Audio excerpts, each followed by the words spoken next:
তো খুব কম আসলে জনমনে যাদের ফুয়েল কার্ড নেই তাদের জন্য কি কোন ধরনের ব্যবস্থা হচ্ছে না, কি আসলে? সরকারি নির্দেশনা অনুযায়ী যাদের নামে ফুল কার্ড নাই তাদেরকে আমরা বৈধ কাগজপত্র হিসেবে ইউনো স্যারের অফিসে অ্যাপ্লিকেশন করার জন্য অনুরোধ করছি। ওখান থেকে ফুয়েল কার্ড পূরণ করার পরে আসি এখান থেকে তেল নেবে এবং 6টা পর্যন্ত আমাদের এই ক্যাম্প পাম্প খোলা থাকবে। ইনশাল্লাহ সকলকে তেল পাবে। আপনাদের সহযোগিতায় কিন্তু পাম্পগুলো কিন্তু আবার সচল হয়ে গেছে। এই জন্য বাংলাদেশের জনগণকে ধন্যবাদ জানাই, যারা সচেতন জনগণ আছে তাদেরকে আমি আবারও ধন্যবাদ জানাচ্ছি। ধন্যবাদ আপনাকে, থ্যাংক ইউ।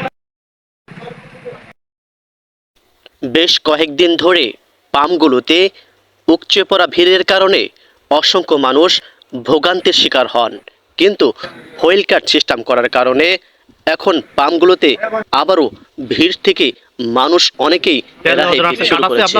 হ্যাঁ, এই যে কার্ড আছে ভাই। যাদের কার্ড আছে তাদেরকে তেল দিচ্ছে কি? জি, দিচ্ছে। বাসা কোথায় আপনার? টেবিগঞ্জ। এখানে তেল নিয়ে আসছেন এত অনেক দূর থেকে যে? করে নাই, আমার কর্মস্থান এখানে পাশেই তো। হুইল কার্ড আছে আপনার? ও, তাহলে কি তেল নিশ্চিত পাবেন তো ইনশাল্লাহ? জি জি, ইনশাল্লাহ। Thank you.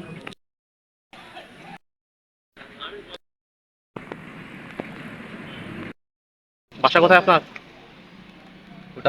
ও, তেল নেওয়া যাচ্ছে। ফুল কার্ড আছে আপনার? হ্যাঁ, আছে। তেল আশা করা যায় পাবেন? হ্যাঁ, দেখা যাচ্ছে পাবো। Thank you. ভাইটাল নিয়েছি। আপনার তো নাম্বার প্লেট নাই, হুইল কার্ড মানে না, কার্ড আছে, এখনো আমি প্লেটটা লাগাইনি। লাগাইতে হবে না এটা এবার? লাগাবো। আমি শোরুমে যাইতে পারিনি তো।